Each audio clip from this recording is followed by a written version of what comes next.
And welcome back, everybody, to another episode of Bum and the Bloom, episode 148. Bloomboard time, everybody. Your first episode of the week coming at you on Tuesday, or dropping for you guys on Tuesday. We're going to pick, we did year-to-date stats and rest of the season projections for hitters last week. Going to go to the pitcher side of things here. We got some fun ones. We're kind of talking off air about that. Talk about a little bit of recent news, nothing too crazy right now, and get you on out of here.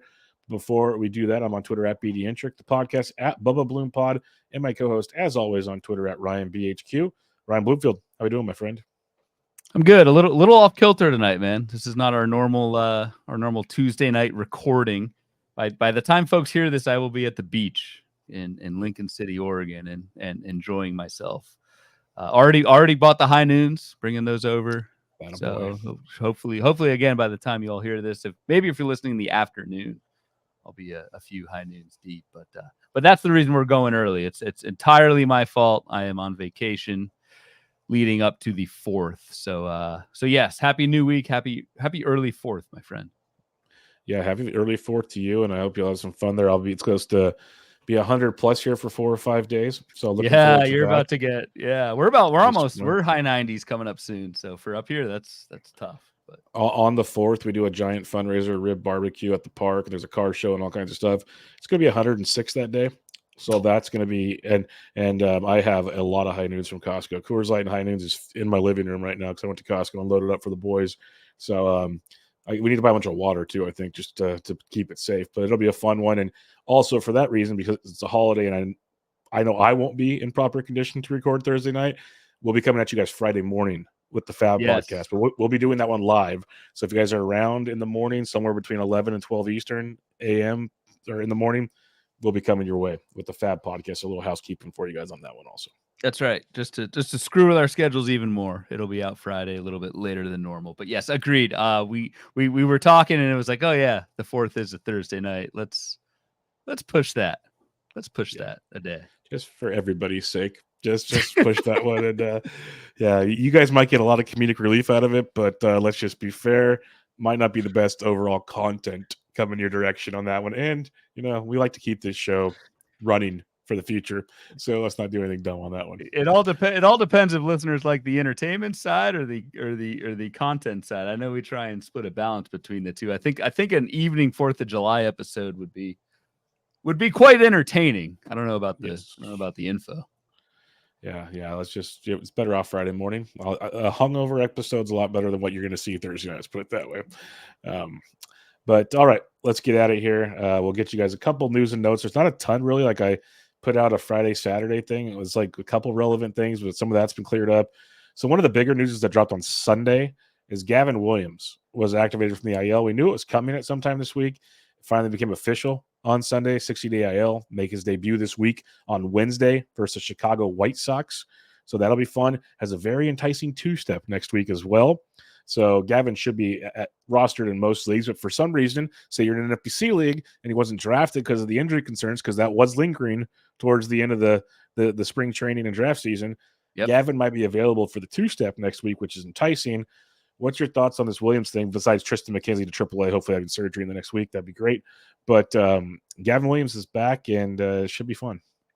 And I think that was the obvious roster move for Cleveland, right? Like Tristan McKenzie, I think you mentioned surgery. Like I think that dude has not been right all season and should probably I'm surprised even that it's shut down to AAA, should probably be just shut down at this point. But a convenient move to slide Williams in and send McKenzie down. We will obviously get the not the free look, but we'll see what how he looks like against the White Sox on Tuesday. Late in Williams' rehab, I think he went 5 and 4 innings. So yes. I'm not too concerned about Williams being stretched out. I'm more concerned about health, but he seems to be healthy now. So yeah, get Williams active, get him. If he looks good against the White Sox, I fully expect to see the bidding go up pretty high, just because starting pitching, like impact starting pitchers. We were talking before the show, Bubba, about Max Scherzer being available and a couple of your OCs heading into this past week's fab period. And it's like, yeah, it's worth going after these guys, just because I don't see too many impact pitchers coming down the rest of the way. And then, yes, goes right into a 2-step, like you said, at Detroit, at Tampa next week for Gavin Williams. So let's see what he looks like. I hope he looks good. I don't have any of them, but still hope he looks good. He's a super big prospect. Yeah, I grabbed 2 shares a few weeks back where he was available and stashed them for cheap, and it worked out well for now. So we'll see how that goes. But yeah, with the setbacks during rehab to get to where we are now, there's always the injury concern. But enjoy it while you can, see where it goes, and hopefully he sticks there. Because in reality, for those that remember, the prospect guys have always said Gavin Williams is a better pitcher than Tanner Bybee. Bybee's going to be the better pitcher this year just for now because he's healthy, and it'll take Williams time to get going. But long term, Williams is supposed to be the better pitcher, and we'll see how that one plays out as well. Garrett Mitchell, it's finally happening. This has been a bizarre one because he's been ready to return from the IL for a while. But, with Frelick and Perkins and Churio and Yelich, there's been too many mouths to feed in the Brewers outfield. But on Sunday evening, the Brewers said Mitchell will join the Brew Crew on Monday in Coors Field, which you obviously know by now, which is great. And Tyler Black went back to AAA. Now I'm curious on Mitchell's playing situation, but he played like 14 games at AAA in rehab or through the minors in rehab, hit 314 with 4 homers and 4 steals. Very productive stuff there from Garrett Mitchell. I still think there's too many mouths to feed in Milwaukee in that outfield.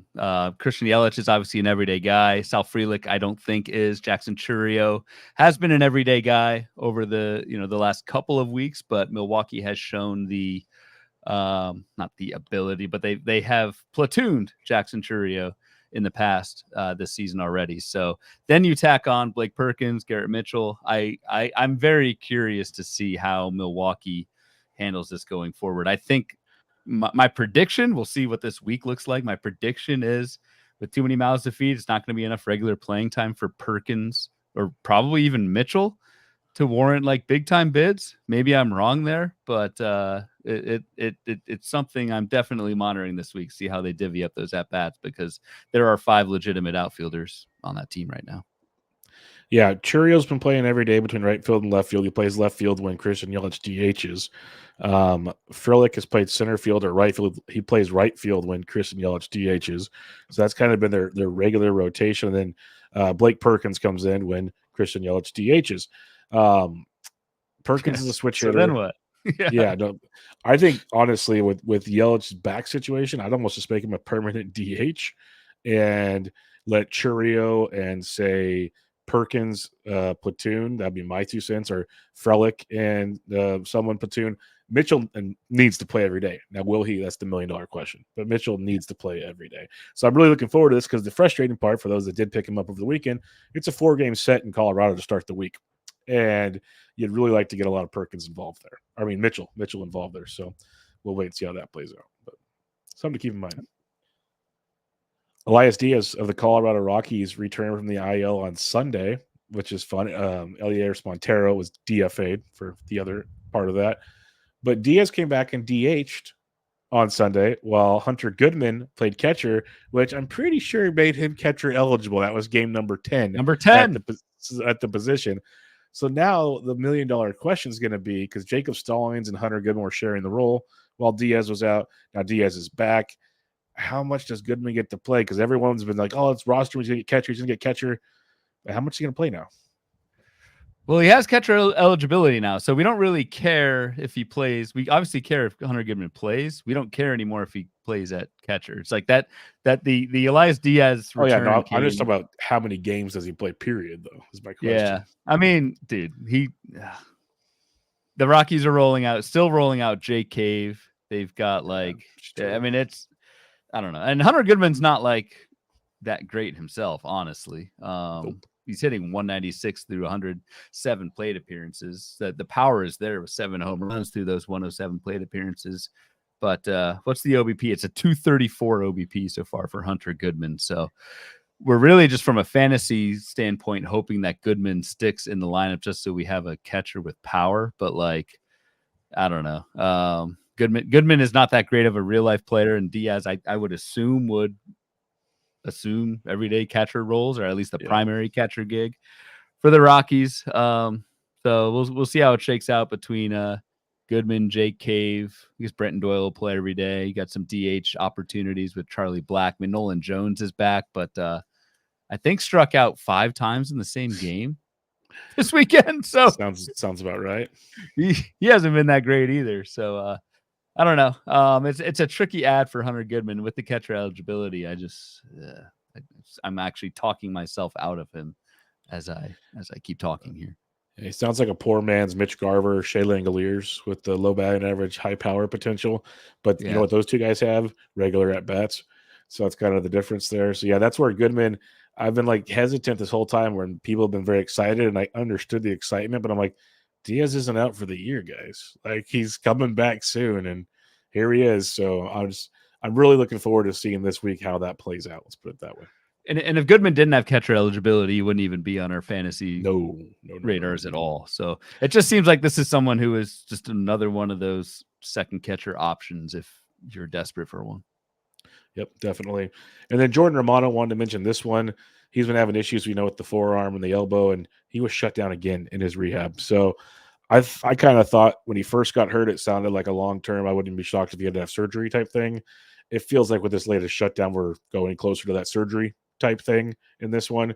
And the other thing I wanted to mention, Ryan, is Chad Green is what everyone's excited about, and I get it. But Jimmy Garcia is only like a week to 2 weeks max, unless something setback happens before returning.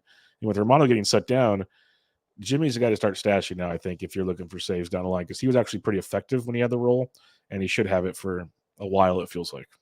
Agreed. I think it'll be Jimmy Garcia when he gets back, or if there's some kind of setback or whatever, I think Toronto might make a play at gaining a closer. So either way, I don't know if Chad Green is long for the role. It's funny, like Chad Green, I picked him up in a few leagues last week, and I don't even think he had anything close to a save opportunity all week for Toronto. Nope. And Chad Green pitched I think the Yankees were up 8-1 and Chad Green pitched the ninth. And it was a clean ninth, but that's life of closers. So yes, Jimmy Garcia, I have noticed on 15s has been available on waivers this Sunday, and I would take him and stash him for a week or two over what I get out of Chad Green. 100%. That was the whole point of bringing up the Romano thing. Is I noticed that as well, looking through Fab from 12s and 15s. Jimmy got dropped in a lot of places, and it might be worth taking a gander back at that situation. Yep. And no shame on the drop, because like it was an elbow injury and we weren't really sure, but it sounds like it wasn't that bad. And Jordan Romano at this point, I think it's obvious is a drop, and I would be surprised if we see him back this year. Most definitely. All right, so just a little bit of news for you guys. There'll be a lot of stuff happening in the next few days, so you keep up with all the goodies wherever you keep up with your news. And we're here to talk Bloom boards for you. Let's get after it. Bloom board time. Ryan, why don't you let the listeners know what we have going on? All right, same concept as last week's episode with looking at, since we are at the halfway point of the season, we are going to compare year-to-date versus rest of season projections. This time on the pitcher side. So last week was hitters. This week is pitchers. And so what we've got here on the boards are our top 15 projected improvers in the second half based on their steamer and the bat projections that I just grabbed off Fangraphs. And then our 15, I don't want to, 15 guys most likely to not be as good in the second half. There's probably a word for that. I can't think of late on a Sunday night. So regress. Don't want to say regress. Get the people wound up. But yeah, I guess regress, because these guys, the guys on the red list, are pitching, and we'll talk about a bunch of them.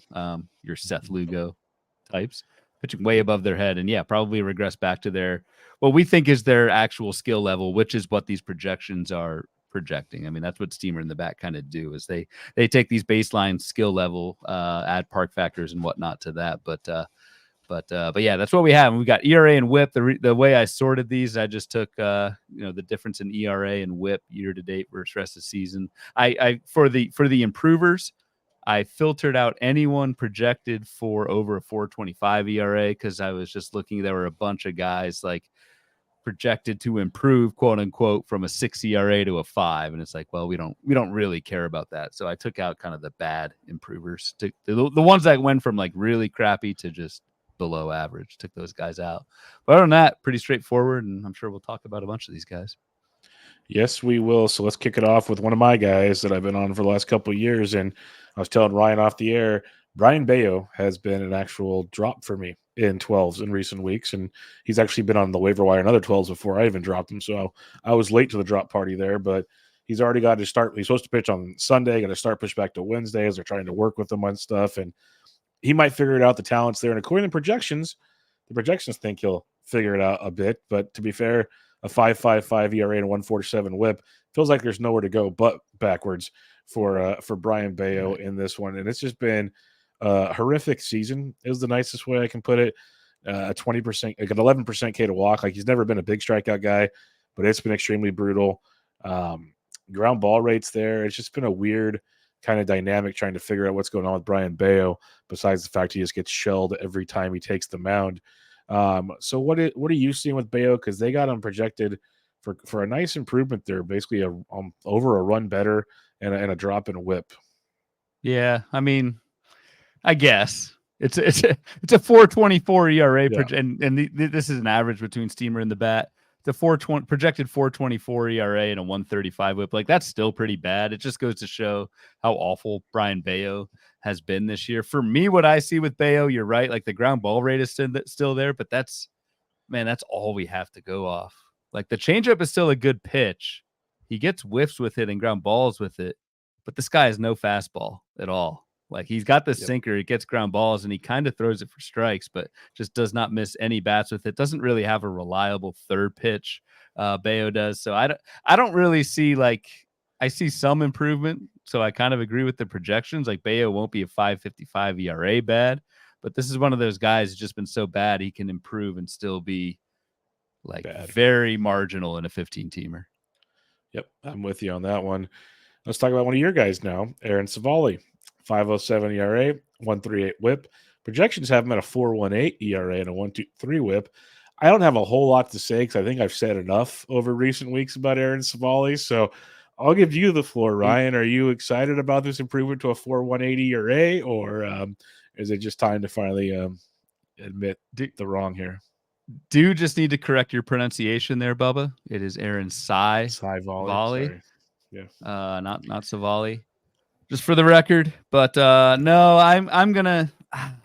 This is tough for me. This is a mea culpa because I was super high on obviously Civale entering the season, and really the reason why was because we saw a major jump in strikeout rate once Civale was traded to the Rays over like half of a season last year. So I thought there was enough of a sample. You tack on the context of a new team, an organization that knows how to develop pitching.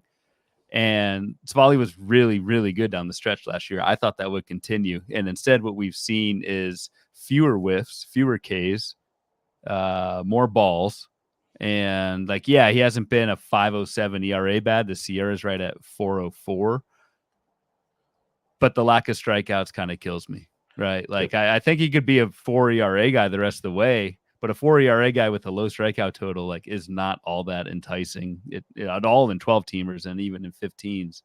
It's kind of tough. So very disappointing, and I am I guess officially taking my L on Aaron, former Civale, now just Civale.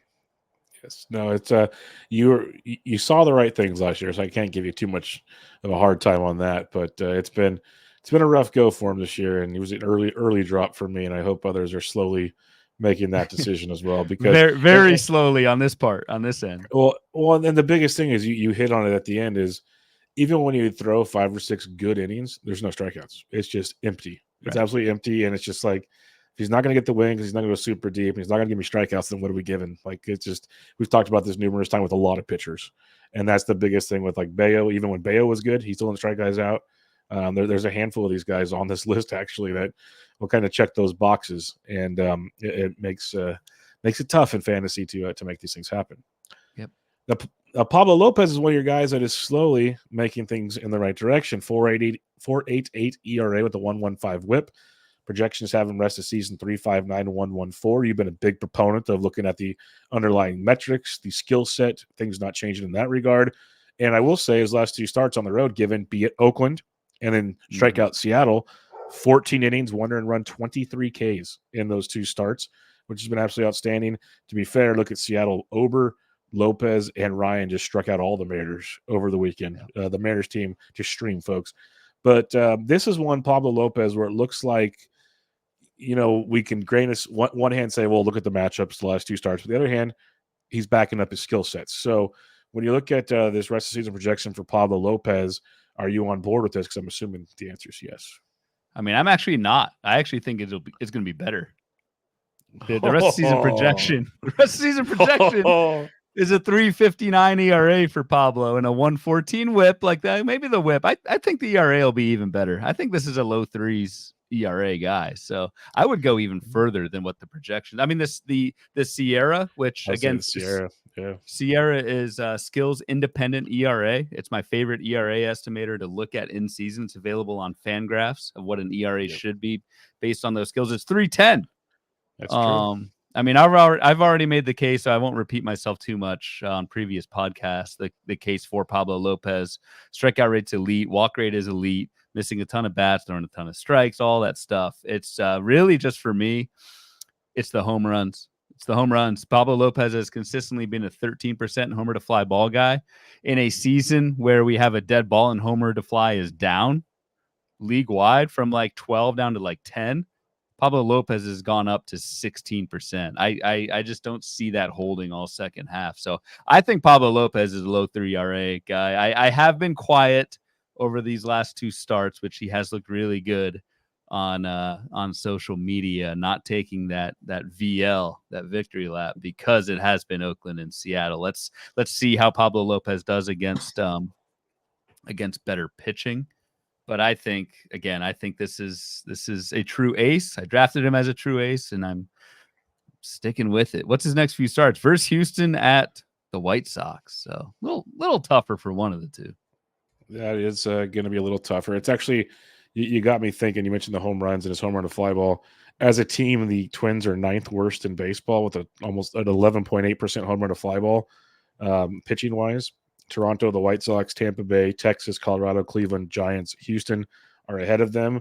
But I think about it because Ober's issue, fly balls, they'll leave the yard. Joe Ryan's we all remember how we all applauded the Twins last year because look at, they made all these changes, the pitch mix, these guys are all great. And now they're all giving up home runs like crazy in a dead ball season, which is kind of funny, which makes you think if these guys could work together here kind of and improve all of those things, getting the home run to fly ball better. Yeah, I think you're onto something there, and we will have another Twin on this list later on, so it kind of checks out a little bit on what you're saying on that one. This next one's real fun because I'd be really curious to see what things said before May on Hunter Brown, who now has a 4.37 ERA with the 1.37 WHIP, but the rest of the season projections have him at 3.72 with a 1.23 WHIP. So you have like a tale of two seasons. The first month, absolutely horrific, and then since May 5th, basically since May 1st. Brown's made 9 starts. He has a 2.20 ERA, a 3.25 Sierra, which is still less than the projection, and then a K to walk of 20.5%. So between his Sierra from when he's been pitching well, probably to where it was before that, we're kind of meeting in the middle, it feels like, on this projection. So how do you feel about this Hunter Brown? Because I'd still take 3.72 the rest of the way with the strikeouts he can probably give, but he's pitching better than this.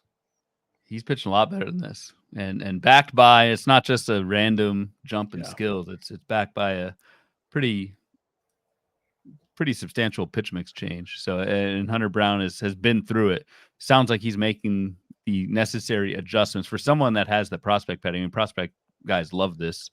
Loved Hunter Brown coming up, and we're starting to see why. So I think it's funny to see Hunter Brown and Pablo Lopez with basically the same projected ERA. Guess I'll throw it back to you. I mean, pure ERA wise, who would you take rest of season, Hunter Brown or Pablo? Oh man, that's tough because I'm going with, but I know that's why. You want to make a beer bet on this one? I'll take Hunter Brown. Rest of season. Oh man, ERA. Oh, you're not that confident? I just got a beer. He's that confident. I just got a free beer. Yeah, let me put that to the list. Yeah, no, that's a good. I mean, and it's rooted in projections. It's just, and I actually think I think Pablo gets more Ks than Hunter Brown, but I think Hunter Brown probably gets more wins during that time. Yeah, it's pretty tight. I guess it comes down to how many more innings is Brown. He should just be ready to go all season. I don't see why he wouldn't. But God forbid something were to happen. But yeah, I'll take Brown over Pablo on this one. It is on the bet sheet as we speak, right below Jake Berger versus George Springer, which is my latest free beer. So appreciate that as Oh my well. god, I'm just a nice guy, people. That's why people like to co-host with me. I'm just a giver. That's just what I do here to friends. I Give don't it know if away. I'll be able to drink all these at first pitch, but we'll find a Oh, way. you might not be able to, but you're gonna. So just be ready for it. I just line up the table at the podcast room for you. Say, here you go, buddy. Enjoy. All right, let's talk Carlos Rodon because this one it's been a kind of season for Carlos Rodon. 4.42 ERA, 1.26 WHIP. Rest of season 3.95, 1.17. He's allowed 20 earned runs in his last three starts. 8, 7, and 5 at Toronto, Atlanta, and at Boston. So not cakewalk matchups, but still, you're not supposed to be doing this. 5 home runs over his last 2 games. It's been a bad go here for Rodon. Sierra's 3.94, so better than what he's doing, but still not a massive difference from his season-long ERA. So what are you seeing in Rodon? I've never been on Rodon just because of injury concerns, and I haven't seen him bounce back since the latest injuries, but a lot of people are, and it has not gone well. Yeah, it's certainly been a rough go of late for Rodon. I watched his most recent start against Toronto, which was just a complete bloodbath. So it's hard to strike a positive tone when Carlos Rodon has looked so bad lately, but I will attempt. Carlos Rodon, his swinging strike rate, the rate he misses bats among starting pitchers is one of the best in baseball over through May and June. Wasn't that hot in April, but he is missing a ton of bats over the last 2 months and doing it with vast improvements in both control and ball rate. So everything like beneath the hood to me looks good for Carlos Rodon, though I do echo Bubba, like what you just said about injuries and stamina and that sort of thing. We can project, we can look at the 395, 117 ERA and WHIP projections the rest of the way for Carlos Rodon. I worry more about what the innings total looks like coming off of 64 innings last season, and when does the next injury prop up? That's what I'm more worried about with Carlos Rodon. But I think if you believe in the health, like I think on a per start basis, this latest patch is probably the roughest that it's been. I would expect Rodon to turn this around rather than stay on this downward path as long as he's healthy. Yeah, we shall see. You get Cincinnati this upcoming week, and then the following week at Tampa, at Baltimore. So I think in the next 2 weeks before the All-Star break, we're going to have a good idea on That's who a tough Carlos Rodon is. Stretch, man. It's a tough stretch to get back on track on. Let's just put it that way. Unless you're Andrew Heaney. Oh, there we go. Ryan's big pickup last week coming through in a big way on Sunday Night Baseball in Baltimore. So yeah, if you want to really test your lefties, remember go face the Mets. Framber Valdez found that out. And we'll talk about him in a second. But Freddie Peralta, 4.03 ERA, 1.17 WHIP, projections 3.49, 1.12. I think you and I remember. Hopefully the listeners remember. Second half Freddie from last year was elite. Every Bloom board we had involving the second half, Freddie was at the top, if not like second on every one of those Bloom boards. So I'm always optimistic on Freddie. I know he's 112 Ks in 87 innings is pretty darn impressive. He's had his home run issues, but overall, I'm not too concerned. But tell me if I'm wrong. What do you got on Freddie Peralta? No, I'm all in on second half Freddie. I'm trying to, my freaking mouse isn't working, but I just wrote up for HQ, my latest speculator column was this all second half team. Basically, I took anyone who had earned single digit dollar values in the first half and picked my favorite ones out of that group and built a little team around it. My AL starting pitcher, of course, is Pablo Lopez. My NL starting pitcher was Freddie Peralta. And it's interesting. So, yeah, the year-to-date ERA of 4.03 for Freddie is actually a lot better than the first half of last year. Freddie Peralta last season had a 4.67 ERA with a 1.30 WHIP, just pretty abysmal stuff. Turned that around to 2.96 and a 0.91 WHIP in the second half. So I fully expect. I don't necessarily believe in guys or first or second half pitchers or hitters or whatever, but like the skills look exactly the same for Freddie Peralta as they did last year. This is his second season in a row of a 30% strikeout rate, which I don't have the numbers in front of me, but I will assume that you can probably count the number of starting pitchers that have back-to-back 30% strikeout rates on one hand. So I'm all aboard the Freddie train. I'm not even that worried about innings pitched. Through 165 last year. I think Freddie turns this around. rather quickly. The strikeouts will always be there, and I think the ERA will be down around 350, which is what the projection is. So I agree with the projection the rest of the way. Yep, I love Freddie. I should have bet you Freddie versus Pablo. That would have been fun. That would have been a That real fun one. one, yeah, I don't know if I do a beer bet on Yeah, it. that's I a don't know. I fun one like right Freddie. there. I can't go against. I can't go against Freddie. Freddie'd be one of those where I doubt you're going to get a cheap deal in a trade, but if you want to try to tell someone, hey, look at that 4 ERA, you want to trade some Freddie, that'd be a fun one to go try to attack and see how the opposing manager feels on that one. All right, let's do this. This is one of those guys that I just can't. Yeah, this is all you.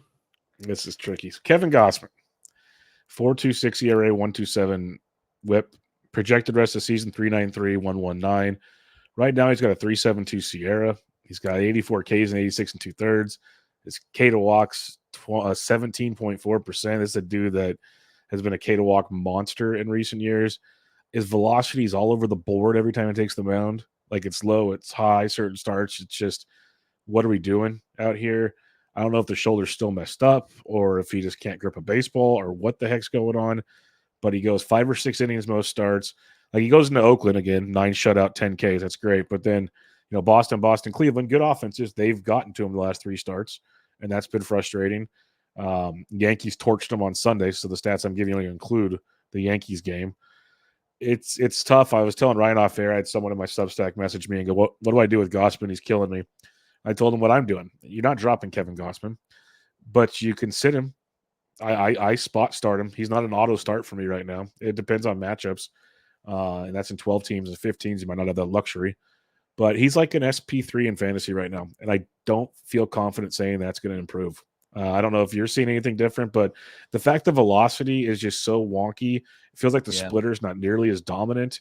It's just going to completely affect the outcome of Kevin Gausman. And for anybody that's listened to this show or any of my other shows for years, I was always out on Gausman because a splitter, when it disappears, now you basically are a fastball pitcher and you're in trouble. And that has been Gausman's problem this year. And of course, I only have him because he fell in drafts as like my SP2 or 3. So it's okay. I can live with that. But I don't see it getting it might get better, but I don't see it getting a whole lot better.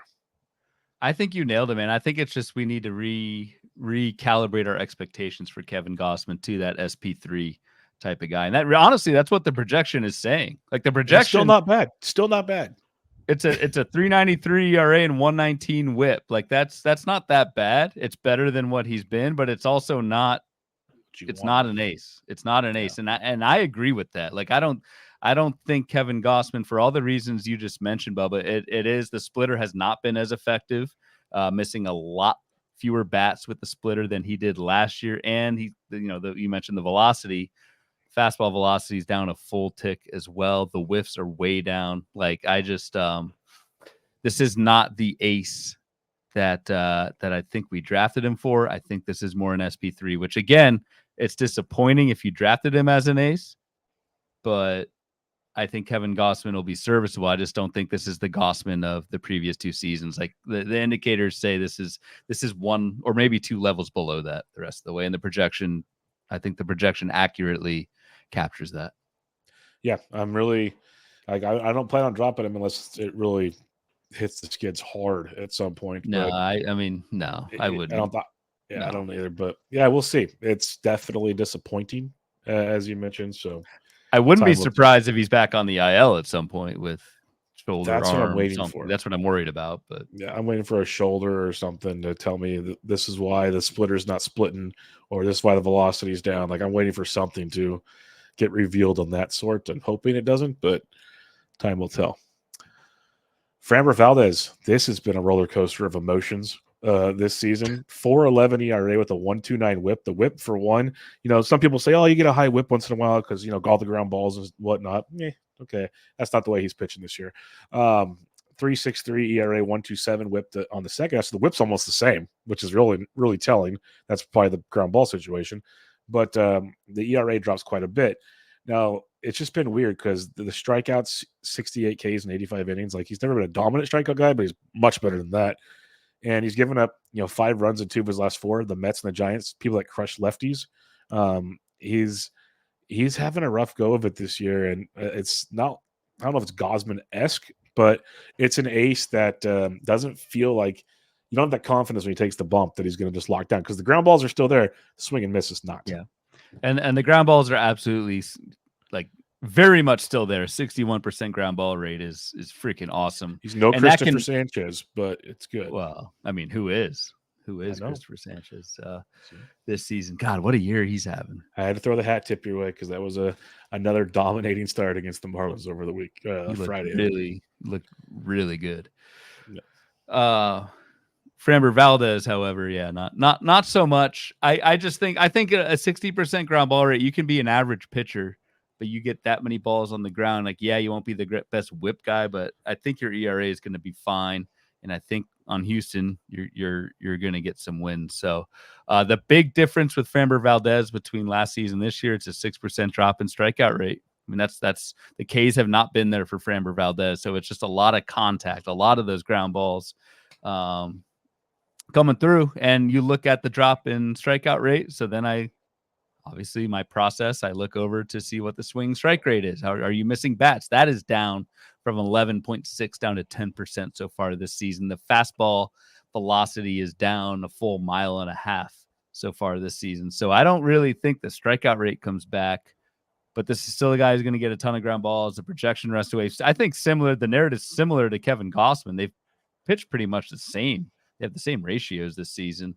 It's just rest of season, Framber has a better ERA projection than Gausman, 3.63 to Gausman's 3.93, but a higher whip, which makes sense given the ground ball tendencies of Framber Valdez. So I think very similar to Gausman. This is an SP3. Don't get your expectations much higher than that. But I just think a very high floor guy without the ceiling that we thought, because the strikeouts haven't been there, and I don't think it looks like those are coming back this year. Yep, and still should collect plenty of wins, which will help as well. Yeah, and he goes deep into games. He's at least when he's pitching well. It's just empty stats a lot of the time, unfortunately. Yeah. Yusei Kikuchi, 4.18 ERA, 1.31 WHIP, second half 3.96, 1.24. You want to talk about like flip a coin on what Kikuchi you're going to get? That's pretty much how these starts go. It's like 4 runs or more or 1 run or less. That's pretty much what most starts are. 12 home runs on the season through 17 starts, but the walks haven't been bad. Like, he has almost a 20% K to walk. It's just been, and because the strikeouts I said are good, the walks are bad, but it's just been up and down. The last 3 starts have been horrific. 13 earned runs. Yankees, Cleveland, Boston. Very tough set of matchups, to be fair, but it's been kind of all or nothing with Kikuchi. So, what's your thoughts on this one? Yeah, one of those guys. Just look at the end of year numbers. Don't follow my man start to start, because you'll end up you'll pull your hair out and end up looking like Bubba. So no one wants that. I want that. I have no hair, but no, I think Kikuchi's like you look at the season long stuff. I think he's fine. This almost the exact same skills that we saw last season from Kikuchi when he posted a 3.86 ERA. Again, nothing special, but like, he'll be fine. Just ignore or try to ignore the blowups. They will be there, but the ceiling, he will have a lot of good starts too. It's kind of the anti-Framber almost, where it's kind of steady Eddie. But I don't know. I'm not too concerned about Kikuchi. The skills look fine.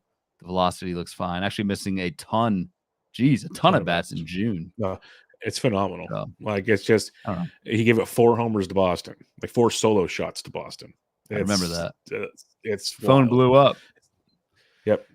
I get a notification for every home run, and my phone was like Boston. So I don't know. It'll happen. But a fun one for our one of our listeners, Joe Arico, obviously. Gausman versus Kikuchi for the rest of the season. If you want to get depressed real quick, that's a fun one, because I might take Kikuchi in that one. That's. I think I'd go Gausman, but it's closer than it should be. It's pretty damn even. Yep. I want to hit on Ryan Pepio here, because I hadn't paid a ton of attention to this year until writing daily matchups recently. I think it was last 2 Wednesdays daily matchup where he went 5 1/3, 1 run, 8 Ks versus Seattle, because Seattle strikes out against everybody.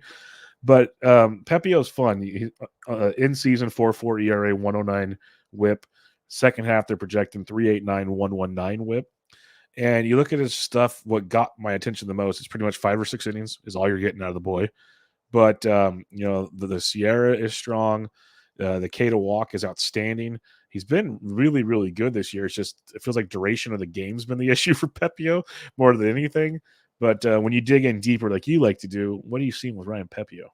It's kind of one of those like heavier fly ball guys. So it's kind of the anti Framber where you're going to get these home runs with Pepio, but the ERA is probably going to be, the ERA will be higher. The whip should be really good because fly balls just don't fall in for hits all that often.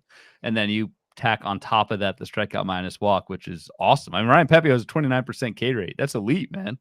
I think this gets a lot better for Ryan Pepio, who has a 4.40 ERA, but a 3.50 Sierra. And God, had a 2.14 last year. It was just 42 innings, so a little bit of a grain of salt. I would actually take the under on Ryan Pepio's 3.89 rest of season ERA, which would imply that I would take Ryan Pepio over Kevin Gausman the rest of the way because it's the same projection.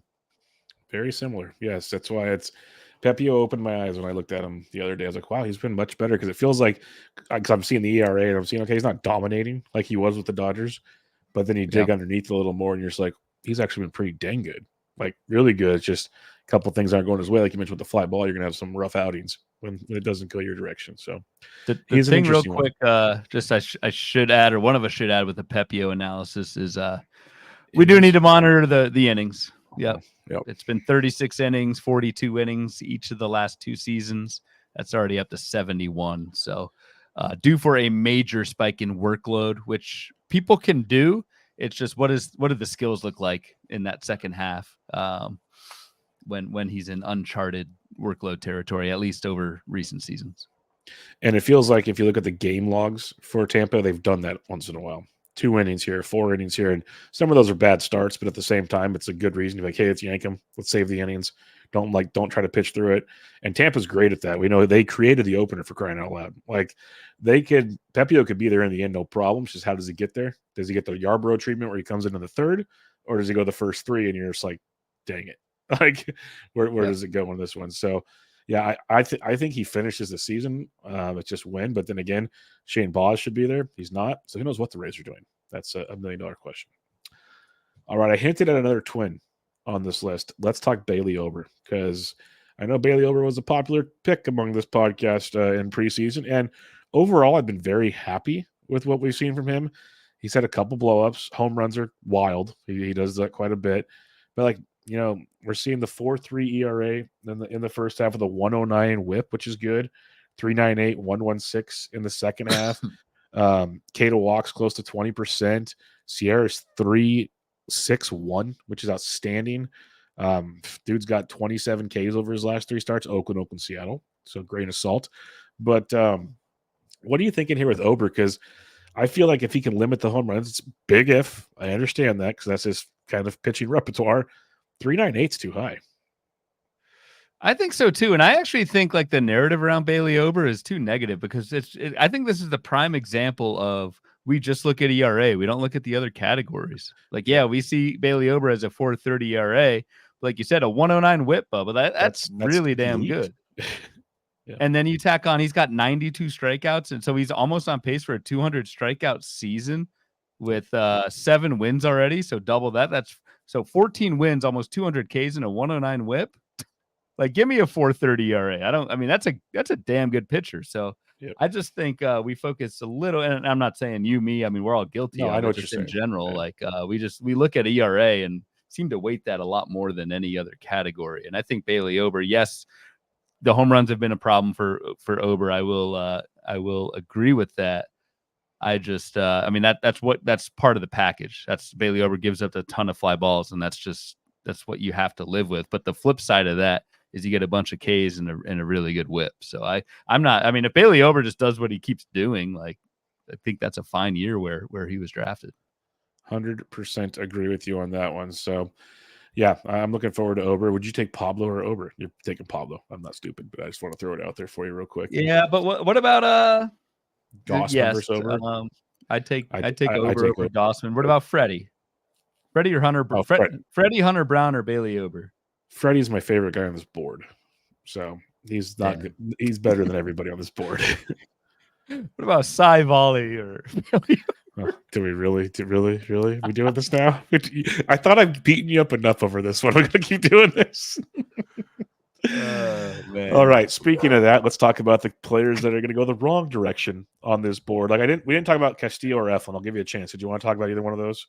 I think we kind of know what No, to that's fine. expect And from them. Kind of. even the improvement is kind of mild. So no, that Yeah. Zach Eflin, Luis Castillo are on this list, but no, there's not too much of a difference with the projection rest of the year. All right, let's go to the ones going the wrong direction. Great starts to the year. Going to back that train up a little bit in the second half of the season. And we'll go to Houston. We already talked Framber on the one side of the things. Let's go to Renel Blanco on the I'm going to try not to say the word, the backup side. What word should we use? Like Faller, going the wrong fader, fader, faller, whatever. Yeah. Renel Blanco, you 249 can in the say first half. regression. It's regress. Sure. 101 whip. Second half, though, projected for 459, 135 whip. And I'm with you. I'm with the projections on this one because we're looking at 13% K to walk in the first half. That's not going to cut it long term, at least in the way I like to evaluate pitchers. And again, I am not nearly the best at evaluating pitchers. Not even close. Ryan's way better than me and so are other guys. 4.25 Sierra, though, stands out in a humongous way. We know there was a lot of sticky stuff in the first half potentially that might have aided things. He's been really good since that, though. So you kind of tongue in cheek that. But what's your thoughts on Renel Blanco? Because the other potential thing we could say is there's not a lot of data from before to make a projection properly for Renel Blanco. No, yeah, my man. Yeah, they're much here to make a so yeah, the projection error bars or whatever are pretty wide. No, not going to hold a 2.49 ERA, but I think Renel Blanco is much better than a 4.59 ERA Like the rest of the 3.5. way. I'd go like upper threes, maybe 4, which is fine. Misses a ton of bats. He's got a 13% swinging strike rate. So, like, I would argue should have even more strikeouts than what we've seen. And you alluded to this, Bubba. Renel Blanco has been even better in like June was his best month skills wise. So, I don't know. Everyone knows Renel Blanco is not going to hold a 2.50 ERA. That's not who he is, but I think he can remain serviceable back end rotation guy with an ERA around 4 the rest of the way. I don't see why he can't do that given the number of bats he's been missing so far this year. Yep. Yeah, I agree. 4.59, I don't see happening unless it gets real bad real quick. But still, a pretty good season should be in play for Renel Blanco. Ronaldo Lopez, this is one everyone's been screaming from the sky, like, hey, he's not this good. 1.70 ERA, 1.11 whip. They're going to add him regression to 4.17, 1.29. That might be a bit harsh on the old meter there because he's going to back the train up. But, it's boring. He's made 14 starts. 3 earned runs or less in every start. 2 earned runs or less in 13 of the 14 starts. Like, there's a point where he's got a skill at limiting damage. Like, that's pretty impressive. Strikeouts are still like a 17% K to walk. I still think he'll be pretty darn good. I guess innings is the biggest concern with Ronaldo Lopez. But what do you have when you look deeper on Lopez, who's been pretty darn impressive? And I guess, yeah. So the wins have finally ticked up. Yeah. Ronaldo Lopez only had 2 wins through the first 2 months of the season, which you would think for a Atlanta Braves pitcher with an ERA in the ones would be more. But Ronaldo Lopez is 4-0 over the last month, so it's nice to see kill the win start to that luck start to even out for Mr. Lopez. I wrote a pretty deep dive on Lopez in Facts and Flukes for HQ last week, and this is someone who like the Braves are prepping for. I'm not like super. I'm actually, when I did the deep dive, I wasn't as worried about the inning spike because Ronaldo Lopez has thrown, I think, 190 innings like twice already in his career. It was back in 2018, 2019. But this is not a like pure reliever. Like I'm looking at you, Garrett Crochet. This is not like a pure reliever who is now just starting. This is someone who does have 190 innings in the majors over multiple seasons in the past. And Ronaldo Lopez they've been planning for this. The velocity across Lopez's arsenal is down by a ton. We saw this with Jordan Hicks, but this is a calculated thing for Lopez to go deeper. So to kind of long story short, I'm not super concerned about the workload. Actually, no, he's not a sub 2 ERA guy. Who is? I think Ronaldo Lopez, the slider, has taken a major step forward. It's actually one of the best sliders in baseball. Forget the filter I did on the deep dive, but it was Ronaldo Lopez's slider and your guy Camilo Doval's slider were the only two in baseball with, I don't know, something. But if you're being, I don't remember off the top of my head. With But something. if your slider is one of two pitches in baseball and Camilo Doval's is the other, like, it's pretty damn good. Pretty good. I think Ronaldo Lopez can be like a mid-3s ERA guy the rest of the way, and I'm not as concerned about as others on the innings workload. So if you're sitting here in a trading league with Ronaldo Lopez, yes, like, sure, sell high, but I think the market is probably lower on Ronaldo Lopez the rest of the season than I am. So I'd actually hold unless you get some kind of godly return. So maybe Ronaldo Lopez can take the jump in innings like Seth Lugo, folks, who this year has a 2.29 ERA and a 1.05 WHIP. He's been an electric factory, not to mention 11 wins. If people want to ban the win, Seth has qualified plenty in that department to get the wins. But that's why I want to ban the win. Seth Lugo shouldn't have 11 wins, man. That's crazy.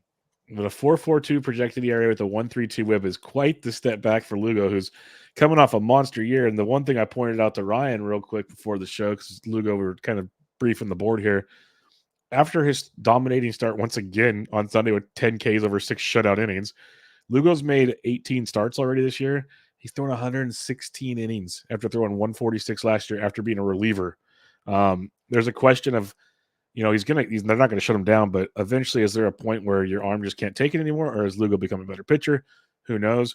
But what's your thoughts on the regression? Because I know you are just like, Lugo cannot be this guy. No, this annoys me. Obviously, because I don't have any Seth Lugo.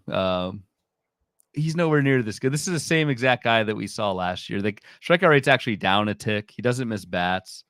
Like, there's no major like ground ball, fly ball characteristics that make him stand out. I think the same guy that we saw last year, which is serviceable, which is a 3.60 ERA guy. This is not a 2.29 ERA 11 win pitcher the rest of the way. So I don't see any type of skill improvement or anything from Seth Lugo beneath the hood. Even if I look at like monthly trends, there's just nothing here, man. So I think a 4.42 rest of season projection is a little harsh, but I think 3.60, 3.75, same type of guy we saw last year. It is wild since you brought up, Bubba, the innings pitched. Yes, Seth Lugo leads the majors in innings ahead of the two Logans. Webb. Yep, Webb and Gilbert. Aaron Nola, Corbin Burns, Zach Wheeler, Tanner House. Guys we'd expect to be up there. Yeah, guys we'd expect, and then Seth Lugo, which, yeah, it's wild. If you have Seth Lugo, kudos. You're playing with house money at this point. It's gonna, I don't want to say crash back, but I don't see this continuing. Yeah, he's gonna go from the penthouse to like the 21st floor type situation. He might not go to the bottom, but there's gonna be a little drop down in the situation on this 12th floor, 8th floor. You're rooting for the worst. All right, let's talk Rangers Suarez, who entered Sunday with a 1.83 ERA and a 0.92 WHIP. Then the Marlins took him to the outhouse, took him out back like Kenta Maeda, and just destroyed him over 4 2/3, 6 runs, 0 strikeouts. That stood out to me probably the most out of all of it. But we look at the second half, 3.70, 1.26 projection for Ranger Suarez. I think similar to Lugo, we all knew Suarez was pitching over his skis. Like, it's been amazing. You're going to expect some bad starts to come to make this kind of bounce back. But is 3.70 fair, or how are we looking at that? I think 3.70 is fair after he, what's the saying? Got his tits lit by the Marlins. Got his tits slit. Yep. Yeah, I'm learning. The Marlins took him fishing. They took him fishing. They did. Maybe 3.70 is a little harsh, but yeah, you bake in what happened today against the Marlins, and maybe that is. That's probably too harsh. Rangers Suarez probably, I'd go like low 3s the rest of the way. We have seen a nice uptick in Ks, and really the walk rate. Like, this has been an 8 or 9% walk rate guy over really his whole career, which is like league average. That number's dropped to 5% this year. And then I always look at the ball whenever I see a change in walk rate. Is he throwing more strikes or not? And Ranger Suarez is. Ball rate looks really good to kind of back those control improvements. And the golden goose, the ground ball rate is still really good. So I think Ranger Suarez, there are some tangible improvements, unlike Seth Lugo, we just talked about. But Ranger Suarez is not a 183 ERA guy, but yeah, I think he can be a low threes guy on a Philadelphia team that good Score a ton of bullpen, great runs. lineup, should continue to get a ton of wins. Plus he can pitch pretty deep into games too. So Yep, he's pretty good. Unlike this next guy, Tyler Anderson, who you've been yeah, waiting for it and put the "It's Happening" gif out, everybody, on Sunday because it finally happened. Tyler Anderson entered Sunday with a 2.63 ERA and a 1.22 WHIP. Then the Detroit Tigers of all teams decided to go, "Hey, what's up, dude? 4 2/3, 6 runs, 2K." So he ended the day. Remember, started the day with 2.63, ended the day with a 3.03 ERA. 4.81 FIP and a 5.29 xFIP. Things are coming our direction, folks. Tyler Anderson's second half projected 4.91, 1.40 WHIP. Whew. So, what are your thoughts? I think we know your thoughts on this one, but I'll give you the floor here. no, man, I agree with it. I agree with the rest of the season projection. It's awful, and I think Tyler Anderson, like, you're playing with fire if you still have him in your lineups at this point. This is he's not good. We'll just leave it at that. Folks. I do. This is one where the projection I'm with a 490, 140. Like I think it gets ugly, and then like really, what's his win potential on the Angels? So it's gonna get rough. Gonna get rough to say the least. All right, really curious to hear your thoughts here because I've been banging the Jake Irvin drum for a while. I know other people have too, so I'm not alone on this one. But he's been great. 3.03 ERA, 1.06 WHIP this season. Strikeouts have been there in bunches.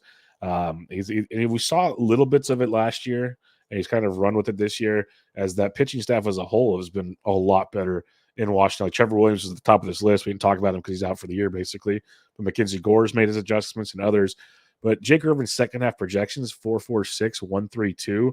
Like his Sierra's around 3.75 right now. I think 4.46 is a bit harsh for Jake Irvin. agreed. And we've also seen a little bit of a pitch mix change with Jake Irvin as well. Throwing a new cutter like 10% of the time. It's been pretty effective for Irvin. It gives him 3 pitches now that have a 12% or higher swinging strike. So I just think there's like enough of a varied attack in Jake Irvin's arsenal that I think he can get by. No, not a 3.03 ERA guy, but sub 4. I'd probably put the over under right around 4 in the projections for Irvin at 4.46 with a 1.32. So I'm more bullish on the projections as you are. I think this is a guy who has made some tangible changes, and it's working out rather well for him. Like, weirdly enough, I would love to compare Jake Irvin to Kevin Gausman by the end of the year. As weird as that sounds right now, I think that's pretty close, closer than it should be. Yeah, I mean, I just said like 4 ERA. Yeah, that's pretty darn Gausman's a close. 3.93. I think I'd take Gausman, but yeah, you'd have to do some. Well, you don't have to, but pedigree says like if he figures it out by any means, like he's gonna blow that out of the water. But I just don't know if he's gonna figure it out. It's the scary part. Gavin Stone, another fun one we have here. Gavin Stone has 2.73 ERA, 1.12 WHIP on the season. Second half projection 4.29, 1.32. Last 2 starts have been great at Colorado, at the White Sox matchups. But even against the Yankees, 5 2/3, 2 runs, 6 Ks. Like, dude's been getting better and better. It feels like as the season goes on, 9 wins because he's with the good old Los Angeles Dodgers. But the Sierra is 4.23. So maybe there's something here. When you dig in on Gavin Stone, what stands out to you? I like it, man. This is someone who we forget was, I think, pretty widely Prospect. Yeah, like widely a top 50 fantasy prospect, like entering last season, like not that long ago. Yes, last season was a bust, but this is still someone who had a ton of prospect hype, and we are starting to see that this year. Like early on, Gavin Stone was one of those, like the strikeouts weren't there and the ratios were, so it was like, oh, this isn't going to hold up. But Gavin Stone has made a pretty big tweak to his mix, throwing more sliders as the season has gone on. It's become his best swing and miss pitch, 20% swing strike to go with a changeup that's at 19. So he's got 2 pretty elite swing and miss pitches now, and a sinker that he throws and gets a 52% ground ball rate. Like, this is someone who I think is making, and we said this all the time with projections on the hitter side, but I think the same thing applies for pitchers. Like, this is a super young dude who is just trying to figure it out, has the talent in the majors, and we're seeing that kind of come to fruition. So Gavin Stone, given the tweaks in pitch mix, the strikeout rate by month for Gavin Stone, 14, 19, 23% so far in June. With whiff rates 11, 12, and then up to 13.5 in June as well, with more strikes thrown. So Gavin Stone is, like, I think, getting a lot better right in front of our eyes as the season goes on. And that slider has been a big reason why. Yeah, no, he's been impressing me. I was kind of out on it, but again, doing the matchups and other things, I've been getting to dig in on him a little more often than usual. And it's been impressive watching him continue to get better, it feels like, throughout the season. Because he had in April, he basically had the same number of strikeouts as walks. Yeah, it was a rough start. It wasn't and ideal. I think he had like a pretty good ERA, but it was like, this is not sustainable. So you mentioned that pitch mix change, and that helped a ton to get him in the right direction. Yes. Ben Lively, I want to bring up here because I've pretty much given up on him in 12s, but in 15s I'm holding just because of his floor he's bringing. But 3.03 ERA, 1.16 WHIP. That's great. That's awesome. It's dead. Like, there's no strikeouts really with it, so it's kind of boring. But second half projections have him at 4.69, 1.31, and I'm starting to lean a little more towards the projection side. I don't think 4.69 is fair for Lively, but I think he's getting away with a lot right now just from watching him and, rostering him everywhere. It doesn't feel he should have a 3.03 ERA. Let's put it that way. No, or even I think even a 4.0 yeah. ERA. Like, that's why I started dropping him until I was like, the blow up's coming. I'm jumping ship before it comes type thing. I have noticed, because I have Lively on a good number of my 15 teamers. He always seems to have a good matchup, and so I keep him in. That helps. And even like I was starting to do some early lineups tonight. I mean, Lively gets the White Sox at home this week, and then the following week's a two-step at Detroit, at Tampa. So, like, I'm probably starting Ben Lively the next 2 weeks, but kind of holding my nose because the skills aren't there. Like, an 8.5 swing strike, that's not much swing and miss. No. So not many strikeouts. Like, he's got a decent walk rate, but, like, I don't know. This just screams streamer, and a streamer that if you mistime it can kind of nuke you.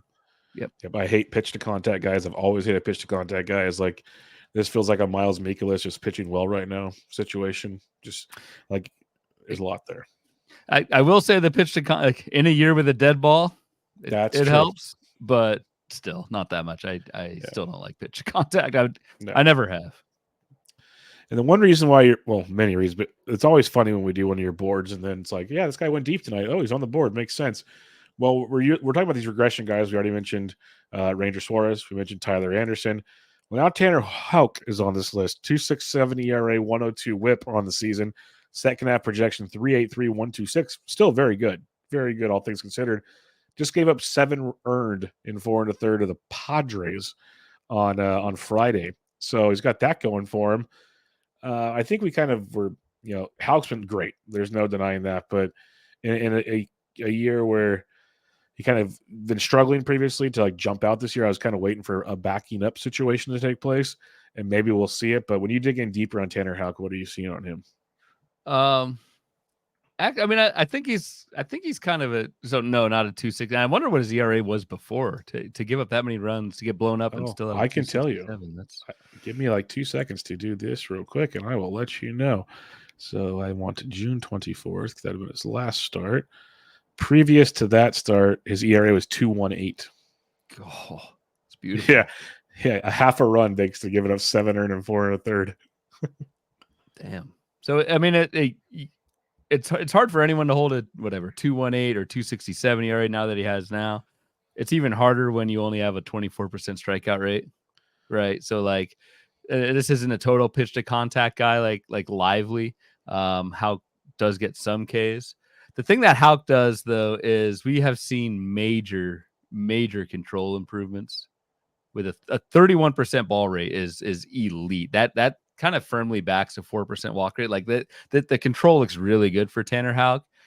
And then you tack on a 55% ground ball rate. Again, I'm a sucker for these elite ground ball rate guys. Like, I think Tanner Houck, even though the strikeouts aren't going to be massive.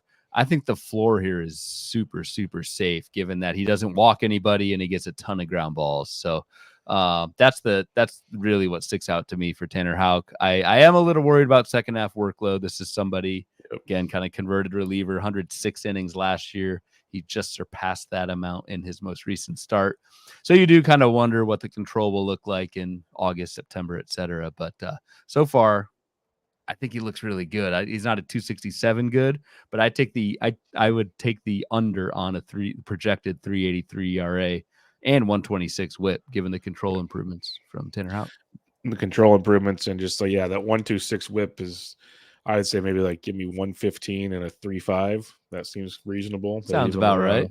So I think you can go with that for Houck, and no one would be surprised. The biggest concerns, like you mentioned, how's he going to do as the innings count keeps going up? That's where I'm at, because I'm always worried. It's one thing just to increase your innings from year to year. It's another thing to increase your innings from a guy that's always had injury problems.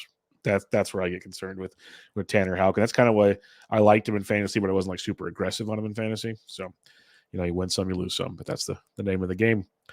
Anybody else you'd like to discuss? I went over Trevor Williams, IL, Albert Suarez. I always think he sucks. Turnbull's IL, Urania, yes. What about Cal Quantrill? Yeah, Yarborough. I kind of skipped over, I think, the obvious ones here. Yeah, but, pretty elite hosting and traffic navigation, going over the likes of Jose Urania. How does he have a 2.92 ERA? That's just blasphemy. That I don't. That did actually stick out. How the hell does Jose Urania have a 2.92 ERA? That just sounds impossible. Like, I don't even know he was good. I guess I should pay more attention. Yeah, I would. I mean, know he's not good, but I keep stacking against him in DFS, waiting for the blow up. I'll tell you that much. So one day it'll happen, and it'll be glorious.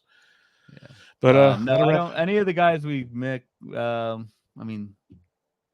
No, hit on pretty much all of them. I was going to do a little shout to Spencer Turnbull, then I forgot he's out for the year. So pretty much, yeah, he's gonzo time. So, but all right, that'll do it, my friend.